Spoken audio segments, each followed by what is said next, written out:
আল্লাহর বিশেষ ওলি যারা তারা আছে প্রতিবেশী রাষ্ট্রে। আমি মালয়েশিয়া যে সিঙ্গাপুরে যে দেখি হোটেলের নিচে বসে আছে কয়েকজন, কি এখানে আগে পালিয়েছে, আগে পালালেন কেন? এখানে আপনি যে সাহেব পাড়া বানিয়েছেন ওখানে থাকবেন না, ওখানে থেকে মায়ের খাবেন। বাংলাদেশের মানুষ এখানে আছে, যদি শোনে যে সাহেব পাড়ায় আমি আছি তালা ভেঙে পিটাবে। এই জন্য হোটেলে চুরি করে আসি, কেউ জানে না। আপনি যেন আবার বাইরে যে বলি দিন না, পাগলকে যদি বলা হয় যে সাগর নাড়াবি না, আরো বেশি নাড়াবে। ও আমারও মনে করি তুমি এই শয়তানগুলো সব এখন বেশিরভাগ থাইল্যান্ডে, বেশিরভাগ রয়েছে সিঙ্গাপুরে, মালয়েশিয়া, পালিয়ে আছে। বাকিগুলো আমেরিকা, কানাডায় তো গিয়েছে।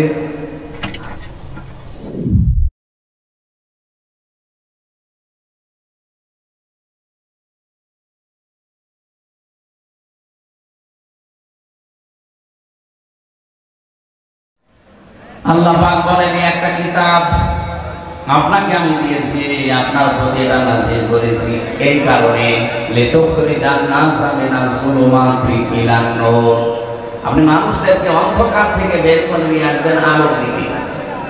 ঠিক এরকম সেম কথা দিয়ে, এরকম ক্যাটাগরি দিয়ে আল্লাহ আরেকটা আয়াত নাযিল করেছেন সূরা নিসার 105 নম্বর আয়াত, ইন্না আনজালনা ইলাইকাল কিতাবা বিল হাক্কি লিতাহকুমা বাইনান নাস বিমা আরাকাল্লাহ ইলা আখির। আল্লাহ তাআলা বলেন, অবশ্যই আমি আপনার প্রতি কিতাব নাযিল করেছি। কেন? লিতাহকুমা বাইনান নাস, আপনি এইটা দিয়ে মানুষের ভেতরে ন্যায় বিচার করবেন। কিভাবে করবেন? বিমা আরাকাল্লাহ, যেভাবে আল্লাহ আপনাকে দেখিয়েছে। দেখেন দুইটা আয়াতের প্যাটার্ন কিন্তু প্রায় একরকম। আগে এই কি গো, এখানে এত আওয়াজ, কানে আসলে তো আমি কথা বলে যাবো। হ্যাঁ ভাই, এখানে যারা আছেন একটু পিছিয়ে যান, একটু পিছিয়ে যান, একটু পিছিয়ে স্যার, একটু পিছিয়ে নিন, একটু পিছিয়ে নিন তো ভাই। কি কি দেখবেন কি? হ্যাঁ, কথা শোনা যাচ্ছে না? বহু দূর থেকে তাহলে কি দেখার জন্য কথাগুলো শোনেন, কি বলছি শোনেন ভাই, শোনা তো যাচ্ছে। রমজান মাস এমনিতে, তারপরও এটা সর্বোত্তম ইবাদতের ভেতরে এক নম্বরে আছে, আফদালুল ইবাদাতি তিলাওয়াতুল কোরআন। তার ভেতরে এক নম্বরটা নবীজি তো ফাজল শব্দ দিয়ে আরম্ভ করতে পারতেন, আফসাল দিলেন কেন? পৃথিবীতে সবচাইতে বড় নেকির কাজ নফলের ভেতরে এর চাইতে উত্তম আল্লাহর কাছে আপনি। এই জন্য আহলুল কোরআন এবং আহলুল্লাহি ওয়া খাসসাতু বলা হয়েছে। যারা কোরআনওয়ালা লোক, এরা শুধু আল্লাহর পরিবারের লোক না, এরা নির্দিষ্ট এবং খাস ব্যক্তি। সেই কোরআনওয়ালা হওয়ার জন্য আজকের এই আয়োজন আমাদের, নাকি?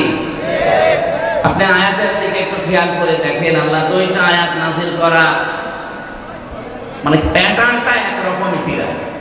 বলেন, আমি আপনাকে কিতাব দিয়েছি, কি করবেন? আপনি মানুষকে অন্ধকার থেকে আলোর দিকে বের করবেন। দ্বিতীয় আয়াতে বললেন, আপনাকে আমি কিতাব দিয়েছি কেন?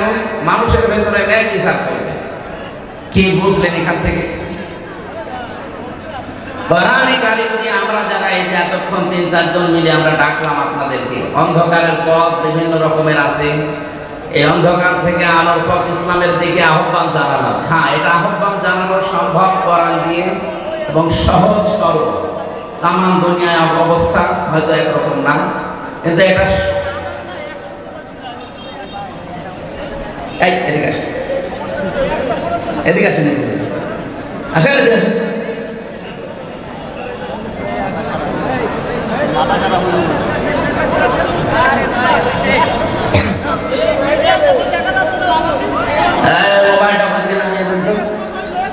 এখানে দায়িত্ব আছে কি? 10 দিন যে মালয়েশিয়া অনুষ্ঠান করলাম, একটা কথা বাইরে থেকে আসে না। এইটা পাবলিকে ঝামেলা আসতে মনে করে। মোবাইল টাকা এখান থেকে খুলে দেওয়া যাচ্ছে না? ওপরে খুলে দেবে, খুলে দেবে।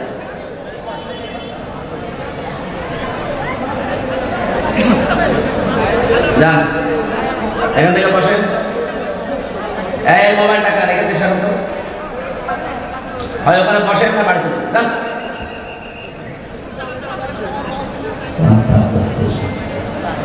আবার এখানে দাঁড়িয়ে কি দেখেন আপনি?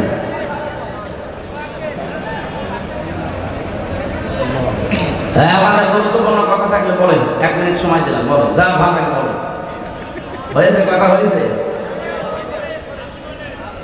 আমি বললে কথা বলা যাবে না, আমার তো কথা আসা লাগবে, আপনারা বললে আমি ভুলে যাব।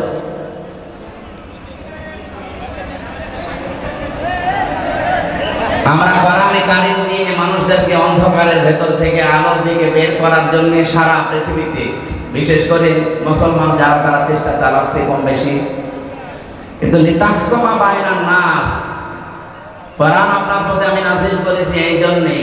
কি জন্যে? মানুষের ভেতরে যেন আপনি ন্যায় বিচার করতে পারেন। এটা কিন্তু বাস্তবে এখনো সম্ভব হয়নি। কথা বলেন না কেন? রাসূলুল্লাহকে আল্লাহ যে 4 দফা কর্মসূচি দিয়েছিলেন, 2টা প্রথমে, 2টা শেষের দিকে, 4 জায়গায় আল্লাহ এই আয়াতটা, একই আয়াত ধরন পাল্টিয়ে শুধু শব্দ এলোমেলো করে নাযিল করেছেন। সূরা বাকারা 129 নম্বর আয়াত, সূরা বাকারার 151 নম্বর আয়াত, সূরা আলে ইমরানের 164 নম্বর আয়াত, সূরা জুমার 2 নম্বর আয়াত। আয়াতগুলোর কথা সব এক, খালি একটু শব্দ এলোমেলো আছে। আল্লাহ রাব্বুল আলামিন বলেন, ওয়াল্লাযী বাআসা ফিল উম্মিয়িনা রাসূলাম মিনহুম ইয়াতলু আলাইহিম আয়াতিহি ওয়া ইউযাক্কিহিম ওয়া ইউআল্লিমুহুমুল কিতাবা ওয়াল হিকমা ইলা আখিরি আয়াত। তিনি সে আল্লাহ যিনি তোমাদের কাছে উম্মীদের মধ্যে, নিরক্ষর মানুষদের মধ্যে একজন রাসূল পাঠিয়েছেন। কি করতেন তিনি? ইয়াতলু আলাইহিম আয়াতিহি, তোমাদের কাছে তিনি আল্লাহর আয়াতগুলো তেলাওয়াত করে শোনাতেন। আয়ুযাক্কিহিম, তিনি তোমাদেরকে পবিত্র করতেন। আয়ুআল্লিমুহুমুল কিতাব, তিনি তোমাদেরকে কিতাবের শিক্ষা দিতেন। আল হিকমা, তিনি তোমাদেরকে হিকমত শেখাতেন। কথাগুলোর দিকে খেয়াল করে দেখবেন, যারা আলেম আছে তাদেরকে বলছি। প্রথম নবীজিকে বললেন ইয়াতলু আলাইহিম আয়াতিহি, আল্লাহর আয়াত বলতে কি বলেন তো? কোরআন। আরো জোরে বলেন। আয়ুআল্লিমুহুমুল কিতাব, কিতাব বলতে কি? একই কথা 2 জায়গায় দিলেন কেন? তাফসীর মাহফিলে আলেমরা আসবে এই কারণে, আর যারা সাধারণ মানুষ তারা আসবে এই কারণে, এটা যেন শুনে আপনারা সব পেয়ে বাড়ি চলে যান। আর ওনাদের জন্য এটা না, ওনাদের জন্য চিন্তা ভাবনার করা কি আছে এখানে? আফালা ইয়াতাদাব্বারুনাল কুরআন, কি হয়েছে তোমাদের? কোরআন নিয়ে কেন চিন্তা ভাবনা করো? আমরা আয়াতুল্লাহ বলতে আল্লাহর কিতাব বুঝি, কিতাবুল্লাহ বলতে আল্লাহর কিতাব বুঝি। রাসূল আসবে, উনি আল্লাহর আয়াত তেলাওয়াত করে শোনাবে, তিনি পবিত্র করবে আমাদেরকে, এরপরে আবার বলেন তোমাদেরকে কিতাবের শিক্ষা দেবে। কি এটা? কি প্রথমে যে 2টা কাজ তিনি ইয়াতলু আলাইহিম আয়াতিহি, আল্লাহর আয়াত তেলাওয়াত করে মুহাম্মদ রাসূলুল্লাহ শুনিয়েছিলেন। আয়ুযাক্কিহিম, এটা দিয়ে তিনি পবিত্র করেছিলেন, হয়তো ব্যক্তি, পরিবার, এ পর্যন্তই। এরপরে আরো 2টা শব্দ আছে, আয়ুআল্লিমুহুমুল কিতাবা ওয়াল হিকমা। এই 2টা করতে গেলে অবশ্যই আপনাকে কিতাবের শিক্ষা হিকমতের সাথে এটা বাস্তবায়ন করা লাগবে। ওই জামানায় আরবদেরকে নিরক্ষর বলা হয়, উম্মি বলা হতো। ওরা যতদিন পর্যন্ত কোরআনে কারীম তেলাওয়াত করেছে, নিজেদের ভেতরে সংশোধনী চালিয়েছে, এ পর্যন্ত কোনো সমস্যা দেখা দেয়নি। কিন্তু যখনই আয়াতের এই পরের 2টা শব্দ আয়ুআল্লিমুহুমুল কিতাব, তিনি তাদেরকে কিতাবের শিক্ষা দিয়েছেন, মানে কিতাবের এটা বাস্তবায়ন করে দেখিয়েছেন। আল হিকমা শব্দের ব্যাখ্যা পড়লে আপনি এটা ক্লিয়ার পেয়ে যাবেন ফি সিলালিল কোরআনের ভেতরে। হিকমা শব্দটা হাকামা থেকে এসেছে। আমরা যারা বিশেষ করে কামেলে যারা পড়ে বা পড়াই, তারা দেখবেন এই যে আমরা হাকিম বলে মানুষকে জানি, পৃথিবীতে হাকিম কিন্তু খুব বেশি মানুষ ছিলেন না। আমরা একজন হাকিমের নাম বেশি শুনি, তার নাম হযরতে লোকমান হাকিম। লোকমান কি ছিলেন? কি জবাব দিবেন না? আমাদের দেশেও হাকিম আছে, মানে গাছতলায় বসে আছে, হাত দেখে বলে দেয় যে 3 বউ হবে, হাকিম। আরো বিভিন্ন রকমের হাকিম। রোজার মাস তো সাপ খাওয়া হচ্ছে, আরেক ঝামেলা, কাশি উঠে পড়লে তো আরেক সমস্যা।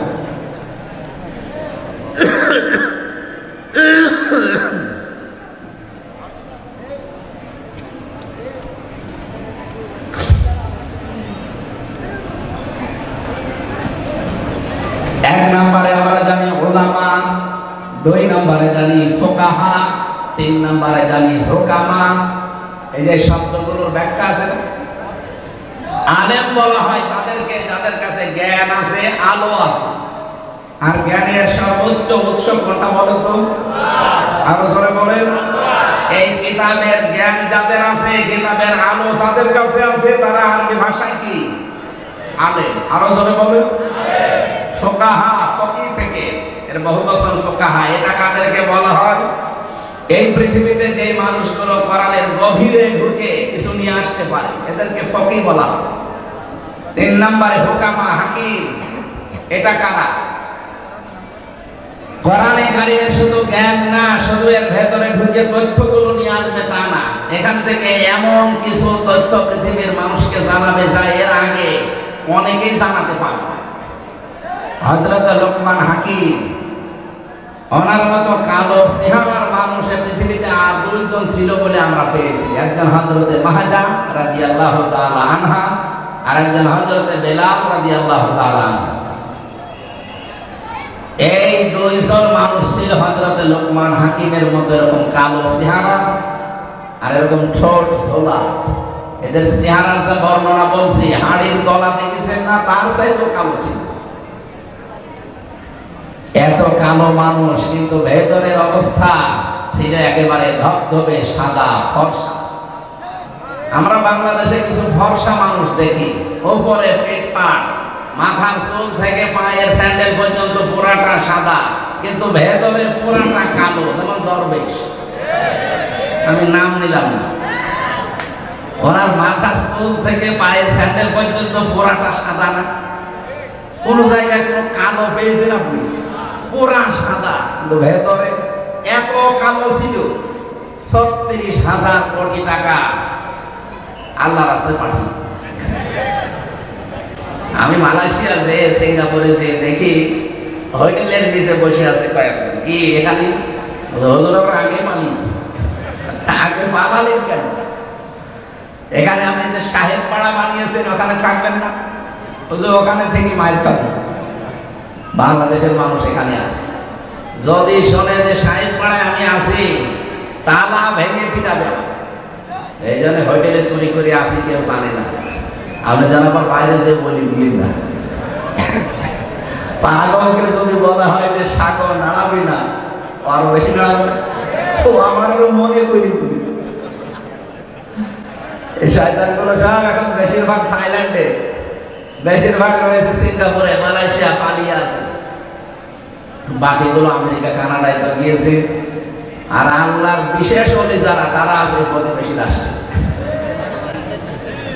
আমি বলছিলাম হযরতে বেলাল, হযরতে মাহজা, লোকমান হাকিম রাহমাতুল্লাহ আলাইহি, এই মানুষগুলো উপরে ছিল কালো, ভেতরে ছিল পুরা ধবধবে সাদা। আমাদের অন্তর ঠিক ওই রকম করা দরকার না? আর ওটা যদি 100 ভাগ করতে চান, তাহলে ওই আল্লিমুহুমুল কিতাব, এই যে হুকামা থেকে এসেছে, যেটা আপনাকে কিতাবের শিক্ষা ব্যবস্থা জারি করা লাগবে। আর এটার দায়িত্ব হামজার না, এটার দায়িত্ব ওই 300 এমপি যারা ছিল তাদের। তারা যদি একবার বলে, মাননীয় স্পিকার, আমরা কোরআনে কারিমের শিক্ষা ব্যবস্থা চাই, উনি যদি বলে হাত তোলেন, আজিজুর রহমানের মতো যদি 151 জন বলে হাত তুলেছি, ওই দিনই পাশ হয়ে যাবে। কিতাবের শিক্ষা ব্যবস্থা বাংলাদেশে জারি হয়ে যাবে। 5 বছরের ভেতরে দেখবেন দেশের চেহারা পাল্টিয়ে গেছে। মালয়েশিয়া এখন যিনি স্বরাষ্ট্রমন্ত্রীর দায়িত্বে আছে, বাংলাদেশে যেমন ইসলামী ছাত্র শিবির আছে না, কথা বলে না কেন? কেন্দ্রীয় সেক্রেটারি জেনারেলের নাম কি? সাদ্দাম হোসেন, নুরুল ইসলাম সাদ্দাম মনে হয়। হ্যাঁ, নুরুল ইসলাম সাদ্দাম আমাদের খুলনা বিভাগের কৃতি সন্তান। এই যে পাশের জেলায় বাড়ি খুলনা। ওখানে যিনি স্বরাষ্ট্রমন্ত্রীর দায়িত্বে আছেন, উনি ওই দেশের ইসলামী ছাত্র শিবির তার কেন্দ্রীয় সেক্রেটারি জেনারেল ছিলেন। সে আছে এখন দায়িত্বে। এত সৎ লোকটা, 10 দিন আমি ছিলাম, বিভিন্ন মানুষের মুখে শুনলাম যে মানুষ এত সৎ হতে পারে। আমরা চাই ইসলামী ছাত্র শিবির শুধু মালয়েশিয়া না, ইসলামী ছাত্র শিবির শুধু তুরস্ক না, এটা যদি বাংলাদেশের যারা আছে এরাও এই কেন্দ্রের সেক্রেটারি সভাপতি, এই মানুষগুলো যদি দায়িত্ব এই দেশে পায়, আর এরকম মানুষ যদি 151 জন তৈরি হয়, শিক্ষা ব্যবস্থায় আপনি এই কোরআন দেখবেন 100 মার্কের তৈরি হয়ে গেছে। মাত্র 5 বছর যেতে দেবেন, পুরাটা দেশ পাল্টিয়ে ফেলবে। ওয়াস্তব মাওলানা সাইদি সাহেব 50 বছর পরে গেল, মুসলমান যা হয়েছে ওনার হাতে, তার সাথে অধিকাংশ মুসলমান হয়ে গেছে উল্টাপাল্টা। কিন্তু এটা যদি শিক্ষা ব্যবস্থা আমরা নিয়ে যেতে পারি, এনাদের মতো 151 জন মানুষকে পাঠিয়ে, এটা যদি কেউ রাজনীতি মনে করেন, হ্যাঁ এইটাই আমাদের রাজনীতি, এটা যদি কেউ ধর্ম ব্যবসা মনে করেন, এইটাই আমার ধর্ম ব্যবসা, আমি চাই এটা যেন সংসদে যায়। এক কথা বলে না কেন? 5 বছর চলতে দেবেন। যার যা দুঃখের কথা বলছিলেন না, কত মানুষ 3 ভাগের 1 ভাগ না খেয়ে থাকে, পোশাক নেই, শিক্ষা নেই, কেন এগুলো থাকবে না কেন? মাত্র 18 বছরে, 2004 সাল থেকে আজকে 25, কয় বছর? 19 বছর না, হ্যাঁ 21 বছর। মাত্র 21 বছরের ব্যবধানে যদি মালয়েশিয়া দাঁড়িয়ে যেতে পারে, তারা তো আমাদের চাইতে নিকৃষ্ট ছিল, নিকৃষ্ট পর্যায়ে ছিল। অথচ এখন তাকিয়ে দেখে এই যশোরের কত মানুষ দেখে ওখানে চাকরি করছে। কেন? এখান থেকে টাকাগুলো পাচার করে ওই সমস্ত দেশে না পাঠিয়ে এই দেশে যদি কর্মসংস্থান তৈরি করে দিতেন, ওই দেশে যে রাস্তা ঝাড়ু দেওয়া লাগতো না, রুটি বানাচ্ছে, কাপড় চোপড় সেলাই করছে, পায়খানা সাফ করছে। কেন এগুলো করা লাগবে? কেন দরকার? ওই দেশের মানুষ এসে এই দেশে ওরা আমাদের রাস্তা ছাড়বে, এক কথা বলে না কেন? এটা সম্ভব ছিল। ওরা 21 বছরে দাঁড়িয়ে গেছে, আর আমরা 54 বছরও দাঁড়াতে পারি না। একটাই কারণ, এইটা নেই। এটা নিয়ে যান, এই জন্য তো বারবার আহ্বান জানাচ্ছি আমরা যে এইটা নিয়ে যান। 15 বছর সময় দেওয়া লাগবে না, 5 বছরে যদি দেশটা মালয়েশিয়ার মতো করে দিতে না পারে, তাহলে জীবনে কোনোদিন বলবো না আমাদের ভোট। এখানে কোরআন নাযিল করার আয়াতের প্যাটার্ন দেখেছেন আল্লাহ। 2টা আয়াতের প্রথম অংশ কিন্তু এক ছিল, কিতাবুন আনজালনাহু ইলাইকা এ পর্যন্ত এক, ইন্না আনজালনা ইলাইকাল কিতাব এ পর্যন্ত এক। এরপরে আল্লাহ দিয়েছেন দুই বিষয়, লিতুখরিজান নাস মিনাজ যুলুমাতি ইলান নূর, তোমরা মানুষদেরকে অন্ধকার থেকে আলোর পথ দেখাবে। এটা আমরা দেখাচ্ছি 54 বছর। কিন্তু দ্বিতীয়টা যদি আমরা মানতে পারতাম, মালয়েশিয়ার মতো, সৌদি আরবের মতো, তুরস্কের মতো, আফগানিস্তানের মতো, লিতাহকুমা বাইনান নাস, এই কোরআন দিয়ে আমি বিচার ব্যবস্থা, ন্যায় বিচার কায়েম করব, তাহলে 13 বছরের যে আজহারুল ইসলামকে জেলখানায় পড়ে পৌঁছালেন, অনেক আগে হয়ে চলে আসছেন। এই কথা বলেন না কেন? ন্যায় বিচার নেই, এই জন্যই মাসলুম মানুষটা জেল খাটছে। বিচারপতি পালিয়েছে, মামলার বাদী পালিয়েছে, এমনকি সরকারও পালিয়েছে। যে বিচারপতির আইন দিয়েছিল সেও পালিয়েছে, তো উনি জেলে থাকবে কোন কারণে? আমরা চাই কোরআনে কারিমের লিতাহকুমা বাইনান নাস বিমা আরাকাল্লাহ, আল্লাহ যেভাবে আমাদের দেখিয়েছেন, আল্লাহর দেখানো পদ্ধতিতে বিচার ব্যবস্থা আমরা তৈরি করব। ওখানে কোনো অবিচার হবে না, সব জায়গায় প্রতিষ্ঠিত হবে তখন ন্যায় বিচার। কথা বলেন ঠিক কিনা? এটা কি দেখার আগ্রহ আছে? শুধু সামিয়ানার নিচে সব জায়গায় যেন আগ্রহ থাকে যে আমরা দেখতে চাই বিচার ব্যবস্থায় কোর্টের। আপনি যশোরের আদালতে যান, কোর্টের ইট পর্যন্ত টাকা চাই, টাকা দিয়েছে। আমি প্রথম যখন 11 সালে জেলে গিয়েছিলাম, আমার জেল থেকে বের করার সময় পুলিশ, মানে আমি প্রথমে কারাগারে আদালতে ছিলাম, এই যে থানা, বের হয়ে চলে আসছে, আমার বলছে টাকা দেন।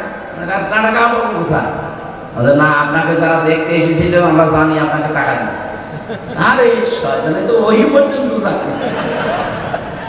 পরে আর কি ওই সময় 11 সালে 10 টাকা দিলাম, তাও খুশি। এমন কোন দিক বিভাগ আছে বাংলাদেশে যেখানে এরকম টাকা চাই না? কথা বলে দেখেন, প্রত্যেকটা একটা ফাইল এখান থেকে উপরে উঠতে চায় না টাকা ছাড়া। এই দৃশ্য আর সামনে আমরা দেখতে চাই না। এই জন্যই তো এত কিছু করা লাগছে। এই দৃশ্য যেন কেউ সামনে আর কেউ তৈরিও করতে না পারে, সজাগ থাকা লাগবে। নাই তো এই 2732 জন মানুষ জীবন দিয়ে গেল, 34,000 মানুষ এখনো পর্যন্ত হাসপাতালে কাতরাচ্ছে। তাদের সাথে বেইমানি করা হবে না? আমি আবু সাইদের সামনে কি আবু সাইদের সামনে কি জবাব দেবেন? মুগ্ধর সামনে কি জবাব দেবেন? যদি আবার চাঁদাবাজি শুরু হয়, আবার যদি হাট দখল শুরু হয়, তো কি জবাব দেবেন আপনি? জবাব যেন দিতে পারেন, সেই জন্য আমরা এমন পরিবেশ তৈরি করতে চাই আগামীতে কিয়ামত পর্যন্ত দেশে যেন কেউ হাট দখল করতে না পারে। কত মানুষ নীরবে কাঁদতেছে যে আমি 600 টাকা উপায় করে 300 টাকা চাঁদা দেওয়া লাগে, একটা কথা হইল? এই দৃশ্য বাংলাদেশ আর দেখতে চাই? তাহলে কি করা লাগবে? শুধু মানুষকে কোরআন দিয়ে ডেকে আলোর দিকে নিয়ে আসবো না। আমরা এই কিতাবের শিক্ষা, এই কিতাবের বিচার, এই কিতাবের অর্থনীতি সবগুলো প্রতিষ্ঠিত করে এই জমিনে দেখাতে চাই বিমা আরাকাল্লাহ, আল্লাহ যেভাবে আমাদেরকে দেখিয়েছেন। ওয়ালা তাকুল্লিল খায়িনিনা খাসিমা, হে নবী আপনি খিয়ানতকারী যারা তাদের পক্ষ নিয়ে বিতর্ক করবেন না। আজ বাংলাদেশে প্রমাণ হয়ে গেছে 54 বছরে কারা জাতির সাথে নিজেদের সাথে খিয়ানত করেছে। এক কথা বলে না কারণ যারা খিয়ানত করেছে আমরা তাদেরকে চিনি না? এই খিয়ানতকারীদের পক্ষ নিয়ে তারা ঝগড়া করেন আমাদের সাথে, আমার বিবেক আছে? এজন্য আমরা চাচ্ছি আল্লাহ যেভাবে আমাদের দেখিয়েছেন এটা আমরা বিচার ব্যবস্থায় ন্যায় বিচার কায়েম করার জন্য নিয়ে যাব গরু ছাগলের ভেতরে। কার ভেতরে? বাইনান নাস, মানুষের ভেতরে। আল্লাহ আমাদেরকে যেন কোরআনের দ্বারা এটার তাওফিক দান করেন, বলেন আমিন। নবীজি 4টা কাজ করেছিলেন। প্রথম নাম্বার, তিনি কোরআন তেলাওয়াত করে মানুষকে শোনাতেন, মানুষদেরকে পবিত্র করতেন, তার নফস, তার পরিবার, তার সমাজ, এভাবে তিনি চেষ্টা চালিয়েছিলেন। কিন্তু আনলে মোহাম্মদ কিতাব, এটা যতদিন পর্যন্ত তিনি কায়েম করতে না পেরেছেন ততদিন সুদ বন্ধ হয়নি, ঘুষ বন্ধ হয়নি, চাঁদাবাজি ওই জামানায় ছিল ওইটাও বন্ধ হয়নি। কথা বলে ঠিক কিনা? এখানে আমাদের উচিত হবে, যারা আজ বলেন আমরা নবীওয়ালা কাজ করি না, আপনার নবীওয়ালা কাজ হচ্ছে না। এদিকে তাকান, নবীকে জন্ম থেকে নবী বলে কেউ বলতো যে আপনি নবী? কয় বছরে বলেন?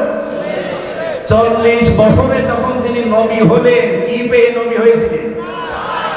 এই কোরআনে কারীম পাওয়ার পরে যিনি নবী হলেন, নবী হওয়ার পরে তো এই কাজগুলো আল্লাহ তাকে দিলেন। ওয়াল্লাযী বা'আসা ফিল উম্মিয়িনা, তিনি সে আল্লাহ যিনি উম্মীদের ভেতরে পাঠিয়েছেন, নবী পাঠিয়েছেন, রাসূল পাঠিয়েছেন। আতলু আলাইহিম আয়াতিহি, তার প্রথম কাজ ছিল তিনি তেলাওয়াত করে করে মানুষদেরকে শোনাতেন। আজ বাংলাদেশে কেউ যদি বলে যে আমি নবীওয়ালা কাজ করি, অবশ্যই আপনাকে আল্লাহর কোরআন তেলাওয়াত করে শোনানোর ব্যবস্থা করা লাগবে। আপনার দ্বারা হয় এটা? আপনি কোরআন পড়তে পারেন যে তেলাওয়াত করে শোনাবেন? এই মাদ্রাসা যারা প্রতিষ্ঠিত করেছিল তাদের কয়েকটা উদ্দেশ্য আছে, তার ভেতরে এইটাও মনে হয় আছে যে মানুষ এই এলাকায় যারা বসবাস করে তারা আল্লাহর কোরআন পড়বে, শিখবে, নাকি অন্য উদ্দেশ্য আছে? তিনি তাদেরকে পবিত্র করেছিলেন। কোন পর্যায়ে পৌঁছিয়েছে তাদের পবিত্রতা? আমরা যদি কোরআনে কারীম নিয়ে ব্যক্তি, পরিবার, সমাজ, রাষ্ট্রকে পর্যন্ত পবিত্র করতে পারতাম। এতে জাকির যুগ থেকে শব্দটা এসেছে। খলিফাতুল মুসলিমিন হযরত ওমর রাদিয়াল্লাহু তাআলা আনহু, তিনি রাতের বেলা বসে হিসাব করছিলেন। লম্ব ধরিয়ে যে আলো, জয়তুনের তেল, সীসার উপরে দিয়ে তিনি আগুন লাগিয়ে হিসাব করছিলেন। হঠাৎ করে ওই দেশের প্রধান বিচারপতি হযরতে আলী রাদিয়াল্লাহু তাআলা আনহু এশার নামাজ পড়ে তিনি আসলেন। ডাক দিলেন, হযরত ওমর, প্রধান বিচারপতি আলী কিসের জন্য এসেছেন? রাষ্ট্রের কোনো কথা আমাকে বলার জন্য, না ব্যক্তিগত পারিবারিক কোনো কথা বলার জন্য? হযরতে আলী ওই সময় প্রধান বিচারপতি, তিনি বললেন, না, আমার পারিবারিক জীবনে একটা সমস্যা হয়েছে, ওইটা আপনার সাথে শেয়ার করার জন্য এসেছি, পরামর্শ নেব। হযরত ওমর সঙ্গে সঙ্গে তিনি বাতিটা লিভিয়ে দিলেন। হযরতে আলীর কিন্তু মন খারাপ হয়ে গেছে, কি আমি একটা দেশের প্রধান বিচারপতি এসেছি রাষ্ট্রপ্রধানের কাছে, উনি আমারে দেখে আবার আলোক সত্তা করবে কি, আর আলো লিভিয়ে দিলেন। হযরত ওমর তার মনোভাব বুঝতে পেরে ডাক দিয়ে বলেন, প্রধান বিচারপতি আলী, আপনাকে আমি কিন্তু প্রথমেই জিজ্ঞাসা করেছি যে আপনি কেন আসলেন, রাষ্ট্রের কোনো কাজ নিয়ে নাকি পারিবারিক কোনো কাজ নিয়ে? আপনি যেই বলেছেন যে রাষ্ট্রের কোনো কাজ না, পরিবারের কোনো সমস্যা, আমি কিন্তু হিসাব করছিলাম রাষ্ট্রের জনগণের টাকায় কেনা তেল দিয়ে রাষ্ট্রের হিসাব করছিলাম। আপনি এসেছেন পারিবারিক জীবনের কোনো ফায়সালা নিতে, জনগণের টাকা দিয়ে এই হারিকেন বা লম্প অথবা মোমবাতির যে তেল পুড়বে, এটা দিয়ে আপনার পারিবারিক জীবনের কথাবার্তা না শুনবো, কিয়ামতে আমি জবাব দেবো কি? হযরত আলী বলেন, কথাটা শোনার পরে তার প্রতি ভক্তি শ্রদ্ধা যা ছিল আমার আরো বেড়ে গেল। কি চিন্তা নিয়ে তিনি ছিলেন একটা রাষ্ট্রের প্রধান, বাংলাদেশে 1628 জন মানুষ দায়িত্বে ছিল। আল্লাহর কসমে 54 বছর আমি বাদ দিলাম, শুধুমাত্র 5 বছর যদি এই টেন্ডেন্সি দিয়ে এই 1628 জন মানুষ দায়িত্ব পালন করে দেখাতো, এ দেশটা মিনি জান্নাত হয়ে যেত। এরকম মানুষ আমরা পেয়েছি, হ্যাঁ পেয়েছি। মাওলানা মতিউর রহমান নিজামী তার ভেতরে একজন। রাষ্ট্রের দায়িত্ব, মন্ত্রণালয়ের দায়িত্ব পালন করে 26 টাকা বেঁচেছিল, ওটা ফেরত দিয়েছিল। হযরত ওমরের একেবারে অরিজিনাল উত্তর শুনি না, আলী হাসান মোহাম্মদ মুজাহিদ রহমাতুল্লাহ আলাইহি রাষ্ট্রের দায়িত্ব পালন করতে গিয়ে অনুবীক্ষণ যন্ত্র দিয়ে 4 আনা দুর্নীতি খুঁজে পাওয়া যায়নি। এই ধাঁচের মানুষগুলো মাত্র 1628 জন যদি তৈরি হয়ে যেত, এই দেশটার জন্য 54 বছর লাগার কথা না, 54 দিনে এই দেশ জান্নাত হবে। আমরা ওই রকম বিষয় চাই না। এটা আমার প্রথম এবং শেষ ফাইনাল কথা এটাই, আপনাকে পবিত্র হওয়ার জন্য কোরআনে কারিমের কাছে আসা লাগবে। আর এটা দিয়ে যদি একেবারে পুঙ্খানুপুঙ্খানু ন্যায় বিচার দেখতে চান, তাহলে কোরআনের বিচার ব্যবস্থা, শিক্ষা ব্যবস্থা, স্বাস্থ্য ব্যবস্থা এগুলো দেখা যাবে, তাছাড়া সম্ভব না। আল্লাহ রাব্বুল আলামিন আমাদেরকে বাস্তব জীবনে যেন আল্লিমুহুমুল কিতাব এর একটা প্রেক্ষিত, এর একটা মানে রাস্তা কিন্তু সামনে আল্লাহ তৈরি করে দিয়েছেন। এখন বাংলাদেশের মানুষ চাইলেই সম্ভব কিতাবের শিক্ষা ব্যবস্থা সামনে জারি করার ব্যবস্থা করা। খালি একটু আলাইহিম আয়াতিহি ওয়া ইউযাক্কিহিম পর্যন্ত থাকলে হবে না, ওয়া আল্লিমুহুমুল কিতাবা ওয়াল হিকমা, এই দুইটা সামনে এখন দেখানোর সময়। এরপরও যদি কারো ব্যর্থতার পরিচয় দেন, আগামী 100 বছরে আর আল্লাহ এই সুযোগ দেবে না। কথা বলে না কেন? আমরা চাই শিক্ষা থেকে শুরু করে যত বিভাগ আছে বাংলাদেশে, সব জায়গায় যেন আল্লাহর কোরআনের বিধান চালু হয়। বলেন আমিন। আমরা 6666টি আয়াত থেকে, যেহেতু রমজান মাস, এই কেন্দ্রিক একটা আয়াত করেছি সূরা আলে ইমরান 185 নম্বর আয়াত। খুব খেয়াল করে শুনবেন, নিজের জীবনে যদি মেলাতে পারেন এই মাহফিল সাকসেস হবে। আর যদি বলেন এসেছি শোনার জন্য শুনে চলে গেল, যা আপনি আগে চলে যান, আমি একটা টান দিয়ে দিই, টান শুনে চলে যান নাকি? আল্লাহ রাব্বুল আলামিন বলেন, কুল্লু নাফসিন যায়িকাতুল মাউত ওয়া ইন্নামা তুওয়াফাউনা উজুরাকুম ইয়াওমাল কিয়ামাহ। অবশ্যই প্রত্যেকটি জীব মৃত্যুর স্বাদ গ্রহণ করবে। কিয়ামতের ময়দানে প্রতিটি মানুষকে আমি আল্লাহ তার পারিশ্রমিক পরিপূর্ণ করে দেব। হযরত আবু দারদার জীবনী পড়ছিলাম, তিনি বলেন আয়াতটা পড়লে আমার কেমন যেন একটা অজানা ভয় চলে আসতো যে কিয়ামতের দিন আল্লাহ নাকি আমাকে পরিপূর্ণভাবে আমার উজরত দিয়ে দেবে।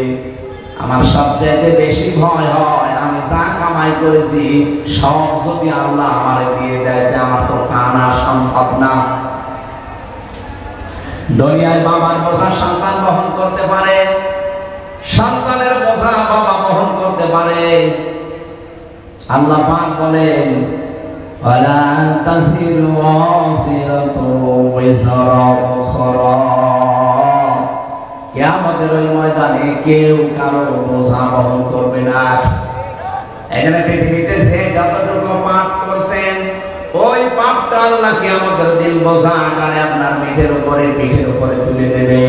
قد خسر الذين كذبوا بلقاء الله حتى إذا جاءتهم الساعة بغتة قالوا يا حسرتنا على ما فرطنا فيها। সূরা আনামের 30 নম্বর আয়াতে আছে অবশ্যই ওই মানুষগুলো ক্ষতিগ্রস্ত হয়ে গেছে, হবে না বাদ খসিরা মাসির সিগা, অবশ্যই ক্ষতিগ্রস্ত হয়ে গেছে, সর্বনাশ হয়ে গেছে ওই মানুষগুলোর জন্য। কিয়ামতের দিন আল্লাহর সাথে যে সাক্ষাৎ হবে, আল্লাহর সামনে যে জবাব দেওয়া লাগবে, উনি যে পরিপূর্ণভাবে আপনাকে পারিশ্রমিক দিয়ে দেবে এটা যারা বিশ্বাস করে না।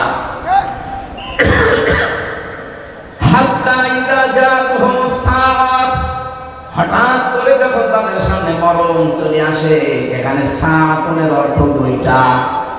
এখানে আলেম যারা আছেন সাআতুনের অর্থ ভালো করে মিলাবেন দুইটা। এক নম্বরে সাআতুন মানে মৃত্যু, দুই নম্বরে সাআতুন মানে কিয়ামত। এটা মরণ হতে পারে, কিয়ামত হতে পারে। মরণের পরে বা কিয়ামতের পরে ময়দানে মাহশারে এই মানুষগুলোর সামনে যখন আমল নামাটা আল্লাহর সামনে তুলে ধরবো, পাপের বোঝাটা, হঠাৎ ওই মানুষগুলো আল্লাহকে বলবে ক্বালু ইয়া হাসরাতানা, আফসোস আলা মা ফাররাতনা ফিহা, পূর্বে যা পাঠিয়ে রেখেছিলাম ওইটার দিকে তাকাবে আর আফসোস করবে আমি কেন পাঠালাম এটা। এতটুকু আল্লাহ যদি শেষ করে দিতেন আমি আয়াতটাই পড়তাম না। এর পরের শব্দটা আমাদের জন্য অহুম ইয়াহমিলুনা আওসারহুম আলা দুহুরিহিম আলা সামা ইয়াসিরুন। রব্বুল আলামিন বলেন ও মানে এবং হুম মানে তারা, ইয়াহমিলুন এটা হামালা, ইয়াহমিলু মানে বহন করা। এটা মজারে বর্তমান ভবিষ্যৎ প্রেজেন্ট ফিউচার। ঝাড়ের বহুবচন ঝাড়, জোহর মানে পিঠ, হোম মানে তাদের। আল্লাহ বলেন কিয়ামতের ওই কঠিন ময়দানে যখন তার পিঠের উপরে তার পাপের বোঝা সমূহ চাপিয়ে দেব, এদিকে কি হবে? আল্লাহ কিন্তু ঝাড় দেননি, আও ঝাড় দিয়েছেন। প্রশ্ন আসতে পারে আমি এখন 33 বছর বয়সের মালিক, কত আমার এই 33 বছর বয়সে আমি যত অপরাধ করেছি একটা বান্ডিল বেঁধে বোঝা আকারে আমার পিঠের উপরে তুলে দিলে এটা ঝাড় হয় 1 বছর। দাও ঝাড় দিলেন কেন?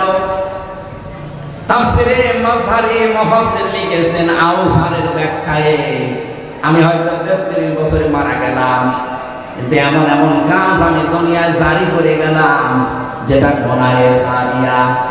আমরা অনেকেই মনে করি সাদকায়ে জারিয়া আছে, গুনাহে জারিয়া আছে। কথা বলেন ঠিক? এই মাদ্রাসা তিনি কায়েম করেছিলেন, তিনি সাদকায়ে জারিয়া তৈরি করে দিলেন। এর পাশাপাশি কেউ যদি একটা সিনেমা হল তৈরি করে দেয়, সেই সাদকায়ে জারিয়া না গুনাহে জারিয়া? বলেন বলেন। এই লোকটা কিয়ামত পর্যন্ত এই মাদ্রাসার কারণে ওনার যে সওয়াবের নেকির বোঝাটা দিন যত যাবে এ বোঝা একটা একটা করে বাড়তে থাকবে। পাশে যে লোকটা সিনেমা হল বানিয়েছে, যে লোকটা সুদের কারবার তৈরি করে চলে গেছে, ওটা যতদিন পর্যন্ত ওই সুদী ব্যাংক, ওই সিনেমা, ওই অত্যাচারী জুলুম নির্যাতনের ওই দলটা যতদিন থাকবে, ও হয়তো নেই, কিন্তু ওই দলের লোকজন আছে। কথা বলে দেখেন, ওই সিনেমা হল আছে, ওই সুদী ব্যাংক আছে। ও মরে গেছে কতদিন আগে, ওর বোঝা তো পাপের একটা হওয়ার কথা, কিন্তু কিয়ামতের দিন ও যখন উঠবে লক্ষ লক্ষ পাপের বোঝা, আল্লাহ পাক বলেন একটার পরে একটা চাপাতেই থাকবো। এর নাম ইয়াহমিলুন। শুধু এখন না, বর্তমান ভবিষ্যৎ, ভবিষ্যৎ বলতে কিয়ামত পর্যন্ত। এজন্য আমার এই 33 বয়সে আমি এমন কিছু কথা, এমন কিছু কাজ, এমন কোনো কিছু আঞ্জাম যেন দিয়ে না যায়, আমার একটা বোঝাই তো আমি পারি না, এখন আবার বোঝার পরে বোঝা তৈরি হতে আছে। আল্লাহ রাব্বুল আলামিন বলেন কিয়ামতের দিন যখন এই লোকটা বোঝা বহন করে নিয়ে যাবে, একটার পরে একটা চাপাতে থাকবো। আলা সামা ইয়াসিরুন, ফেরেশতারা দেখে বলবে কত নিকৃষ্ট বোঝা এই লোকটা বহন করে নিয়ে যাচ্ছে। বলেন নাউজুবিল্লাহ। আজকে হয়তো একজনকে হত্যা করে রাস্তা দিয়ে গেলে আপনাকে মানুষ খুনি বলে তাড়া দেবে, ধর্ষণ করে গেলে ধর্ষক বলে তাড়া দেবে। এখন কি এমনকি বাংলাদেশে এখন যে পজিশন, ধর্ষণ করে যদি আপনি ছেড়ে যান আর আপনার পক্ষে যদি কোনো উকিলও দাঁড়ায়, জনগণ সে উকিলকে পিটিয়ে মেরে ফেলবে। এই যে আয়েশা নাকি না, আসিয়া, এই মেয়েটাকে যারা ধর্ষণ করেছিল, ওই ধর্ষকদের পক্ষে যে উকিল দাঁড়িয়েছে, ওই উকিল পর্যন্ত পিটানি খেয়েছে। এই লোকটা ধর্ষক, আপনি ওর পক্ষে দাঁড়ালেন কেন? ওকালতি করার জন্য। এই জন্য উকিলও মাইর খায়।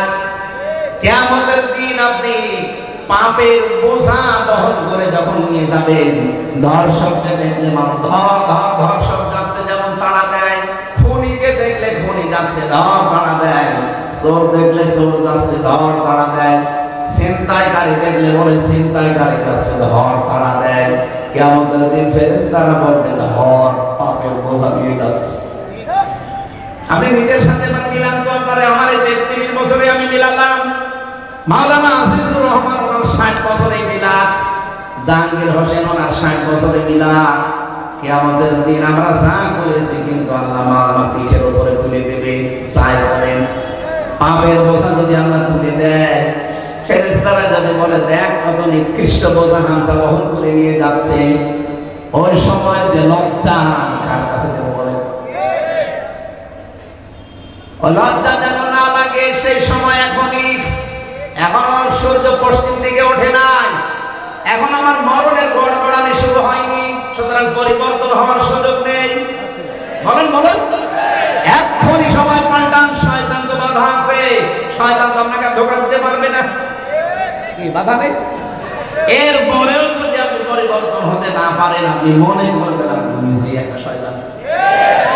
শয়তান বাধা আছে, এরপরও এত সুযোগ থাকার পরও আপনি যদি পাল্টাতে না পারেন, শয়তান বাধা আছে, আপনি পাল্টাতে পারেন, আপনাকে ধোঁকা দেয় কে? তার মানে আপনি নিজে একটা শয়তান। এখন বলেন না কেন? আপনার থেকে তো এখন আমার মনে হয় আশ্রয় চাওয়া লাগবে। আমরা আউযু বিল্লাহি মিনাশ শাইতানির রাজিম বলি, এখন বলা লাগবে আউযু বিল্লাহি মিনাজ জাশদ বলা যাচ্ছে না। এই জন্য আমরা এই মুহূর্তে সিদ্ধান্ত নেওয়া লাগবে, কিয়ামতের দিন আল্লাহ প্রত্যেককে তার উজরত যা করেছে লোকটা একেবারে পুঙ্খানুপুঙ্খানু দেবে, কোনো কম বেশি নেই। ফামান যুহজিহানিন নার, খুব কঠিন শব্দ। আমি ব্যাখ্যায় পড়তে গিয়ে আমি নিজে আশ্চর্য হয়ে গেছি, এর আগে আমি এভাবে বুঝি। ফামান যুহজিহা, আল্লাহ রাব্বুল আলামিন বলেন যেই লোকটাকে বাঁচিয়ে দেওয়া হবে, যুহজিহা আনিন নার, জাহান্নামের আগুন থেকে বাঁচানো হয়েছে না বাঁচানো হবে? বলেন বলেন। তার মানে পরীক্ষা আমাদের সবার সামনে আছে। ফামান যুহজিহা আনিন নার, যে লোকটাকে জাহান্নামের আগুন থেকে বাঁচানো হবে, ওয়া উদখিলাল জান্নাতা ফাকাদ ফাজ, এবং যাকে জাহান্নামে প্রবেশ করানো হবে না করানো হয়েছে? করানো হবে। যেই লোকটাকে জাহান্নামের আগুন থেকে বাঁচানো হবে, জান্নাতে প্রবেশ করানো হবে, ফাকাদ ফাজ, সেই লোকটা সফল। তাহলে সফলতার মানদণ্ড এই দুনিয়া না, সফলতার মানদণ্ড হচ্ছে কিয়ামতের ময়দানে যাকে আল্লাহ জাহান্নাম থেকে মুক্ত করে জান্নাতি বলে ঘোষণা দিয়ে দেবে। দ্বিতীয় ব্যাখ্যা কি? এটা তো আখিরাতের ব্যাখ্যা, কেন দ্বিতীয় ব্যাখ্যা কি? আরেকটা ব্যাখ্যা আছে ফিসিরাল কোরআনে, মুফাসসির লিখেছেন দুনিয়ার জীবনে আল্লাহ তাকে জাহান্নামের কাজগুলো আস্তে আস্তে ছেড়ে দেওয়ার তৌফিক দেয়।